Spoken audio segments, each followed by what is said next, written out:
Yes Kiran గారు ఏం చెప్తారు ఏంటి? 3 ఏళ్ళు కళ్ళు మూసుకుంటే అధికారం మనదే, 30 ఏళ్ల పాటు మళ్ళీ మళ్ళీ మనమే అధికారంలో ఉంటాం, ఇలా మోసాలకి ఇక క్లైమాక్స్కి వచ్చేసాయని చెప్తున్నారు.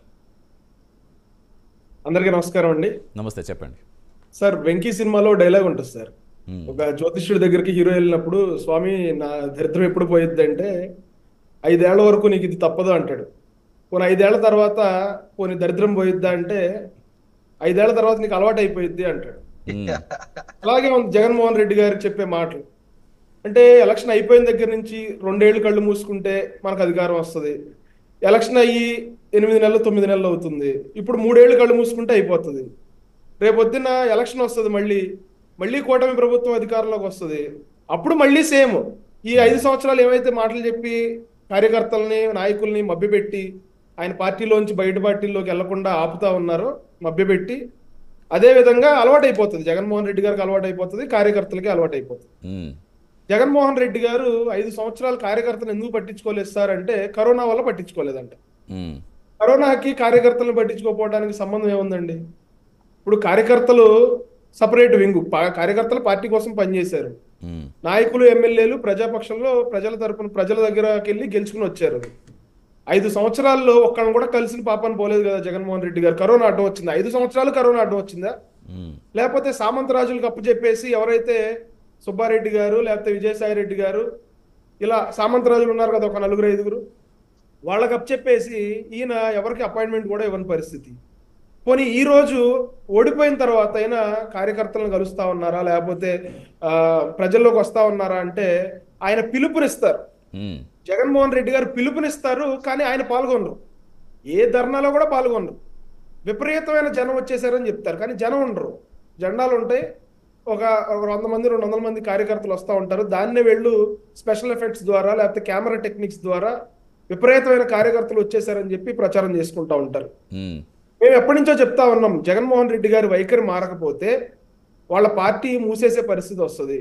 వాళ్ళ కార్యకర్తలందరూ ఎవరి దారి వాళ్ళు చూసుకుంటారు, వాళ్ళ నాయకులందరూ ఎవరి దారి వాళ్ళు చూసుకుంటారు. నాయకుడు కలిసి భరోసా ఇవ్వలేని పరిస్థితిలో ఉన్నప్పుడు ఎందుకు ఏ కార్యకర్త అయినా ఉంటాడండి? ఈ రోజున జగన్మోహన్ రెడ్డి గారు ఈవీఎంలో ఎలక్షన్కి వెళ్తేనేమో ఈవీఎంలో అవకతవకలు జరిగినాయి అంట. సరే అని ఎమ్మెల్సీ ఎలక్షన్లో బ్యాలెట్ పేపర్లో వెళ్తే అక్కడ రిగ్గింగ్ జరిగింది అంటారు. ఎట్లా వెళ్ళాలి ఎలక్షన్కి? ఏది జరిగినా అవినీతి చేశారు లేకపోతే అక్రమాలు చేసి గెలిచారు అంటారు. అంటే వీళ్ళు గెలిస్తే, వీళ్ళు 151 గెలిస్తేనేమో ప్రజలు ఆమోదించారు, ప్రజలు వీళ్ళకి ఓట్లేసి గెలిపించారు.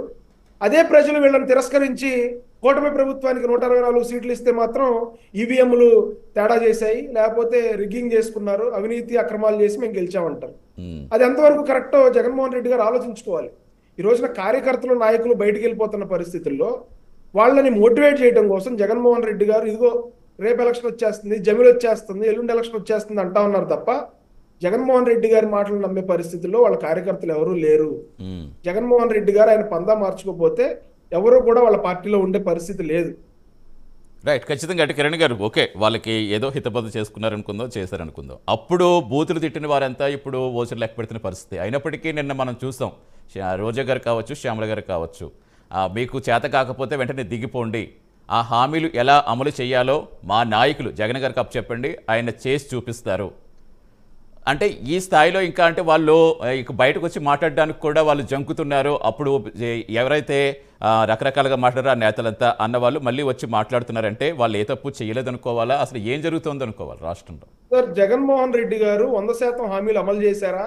ఉమ్, ఆయన ప్రభుత్వంలో చేయలేదు.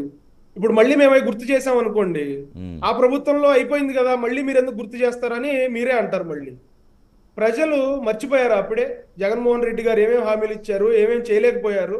98% చేసేసామని చెప్పి మిగతా 2%లోనే అన్నీ ఉన్నాయి. నిరుద్యోగుల సమస్య కానీ, సిపిఎస్ రద్దు విషయం కానీ, మద్యపాన నిషేధం కానీ, ఇలా తీసుకుంటూ పోతే ఈయన అమలు చేయలేని ప్రతి అంశం ఆ 2%లోనే ఉంటది. ఉమ్, చెప్పుకోవడానికి మాత్రం 98%. ఈ రోజున మేము రెడ్ బుక్ రాజ్యాంగం అమలు చేయటం కాదు, వీళ్ళు పోరాటాలు చేయటం కాదు, వీళ్ళ దాడులకి, వీళ్ళ దౌర్జన్యాలకి, వీళ్ళ రాజారెడ్డి రాజ్యాంగాన్ని ఎదురొడ్డి నిలబడి పోరాడింది కూటమి నాయకులు.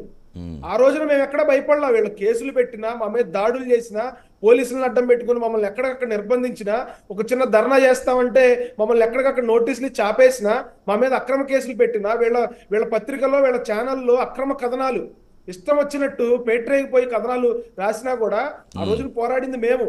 వీళ్ళేం పోరాడుతున్నారు? వీళ్ళని ఏం దాడి చేసేసారు? వీళ్ళని ఏం ఇబ్బందులు పెట్టేశారు? ఎవరైతే తప్పు చేశారో వాళ్ళని చట్ట ప్రకారం శిక్షిస్తా ఉన్నారు, చట్ట ప్రకారం అరెస్ట్ చేస్తా ఉన్నారు. అయినా కూడా కొంత లొసుగులు వాడుకుని పోలీస్ వ్యవస్థలో కొన్ని పరిచయాలు అడ్డం పెట్టుకుని వీళ్లే కదా పోలీస్ స్టేషన్లో బిర్యానీలు తింటుంది, ఇంకా వీళ్లే కదా పోలీస్ స్టేషన్లో రాచమర్యాదలు తీసుకుంటుంది. ప్రతి ఒక్కళ్ళకి ఇప్పుడు రోజా గారేం కంగారు పడిపోవాల్సిన అవసరం లేదు, లేకపోతే ఇంకొక నాయకుడు ఎవరైనా కంగారు పడిపోవాల్సిన అవసరం లేదు. వాళ్ళు నిజంగా తప్పు చేస్తుంటే సాక్ష్యాధారాలు సేకరించి ఖచ్చితంగా చట్టపరంగా వాళ్ళ మీద కేసులు పెడతారు తప్ప బలవంతంగా పెట్టాల్సిన అవసరం లేదు. నిజంగా మాకు కక్ష సాధింపు చర్యలు చేయాలని అనుకుంటే రోజా గారు ఇంకా బహిరంగంగా మాట్లాడుతున్నారు కదా, రోజా గారు బహిరంగంగానే తిరుగుతా ఉన్నారు కదా, ఇంకా కొడాల నాని గారికి ఏమి ఇబ్బంది పెట్టలేదు కదా, పేర్ని నాని గారిని ఏమి ఇబ్బంది పెట్టలేదు కదా, ఎవరిని ఏమి ఇబ్బంది పెట్టాల్సిన ఆలోచన అవసరం మాకు లేదు. వాళ్ళని law will take its due course, చట్టం తన పని తాను చేసుకుపోతుంది. ఆరోపణలు కాదు, ఆధారాలు ఉండాలి కాబట్టి ఆధారాలతో సహా చేస్తేనే దానికి వెయిట్ ఉంటుంది కాబట్టి ఆరోపణలు కాదు, ఆధారాలతో సహా వచ్చిన తర్వాత ఒక్కొక్కరిది